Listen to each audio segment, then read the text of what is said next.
పవన్ కళ్యాణ్ కూడా రాజకీయం బాగానే నేర్చుకున్నారు. అందుకే మొన్న జరిగినటువంటి సభ గ్రాఫిక్స్ అంటూ తీవ్ర స్థాయిలో విమర్శలు చేసుకొచ్చారు. వాళ్ళలాగా మనకు గ్రాఫిక్స్ లేవు, మనం పెట్టం. వాళ్ళకి నిజ జీవితంలో సభల్లో కూడా గ్రాఫిక్స్, నా సినిమాలో కూడా గ్రాఫిక్స్ వాడను.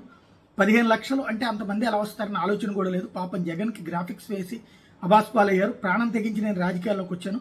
ఒంటి మీద దెబ్బ వేసి చూడండి, నేనేంటో చూపిస్తా. నా మీద దాడి చేస్తే జరిగే పర్యవసానాలు మీ ఊహకే వదిలేస్తున్నా. వైసీపీపై కానీ జగన్పై కానీ వ్యక్తిగతంగా ఎట్లాంటి ద్వేషం లేదు. మీరు మమ్మల్ని తొక్కేస్తామంటే మేము తొక్కేస్తాం. తగ్గే కొద్దీ ఎదుగుతామే తప్ప నాశనం ఉండదు.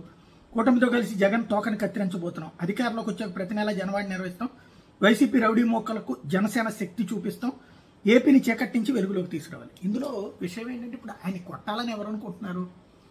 కొట్టు కొట్టు కొట్టు కొట్టు అని చెప్పడానికి ఎవరికి ఆయన కొట్టేంతటి ఉద్దేశం లేదు. కొట్టాలన్న ఆలోచన కూడా ఎవరికి లేదు.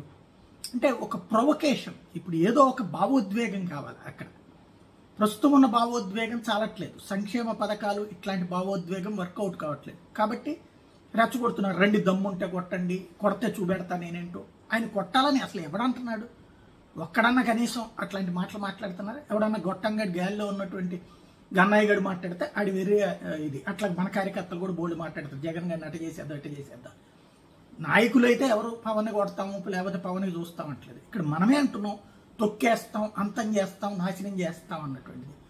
రెండోది వచ్చేటప్పటికి గ్రాఫిక్లు. ఒకసారి అక్కడికి మన కార్యకర్తలు పంపిస్తే తెలుస్తుంది కదా అది గ్రాఫిక్లా లేకపోతే ఒరిజినల్ అని. ఓవరాల్గా ఆయనలోని అసంతృప్తి, ఆయనలోని జగన్ మీద ద్వేషం, వైసీపీ మీద ద్వేషం అనే కంటే కూడా జగన్ మీద ద్వేషం మాత్రం రోజు రోజుకి పీక్ స్టేజ్కి చేరుతుంది అన్నటువంటి ఇక్కడ ఈ పాయింట్ని చూస్తే అర్థమవుతుంది.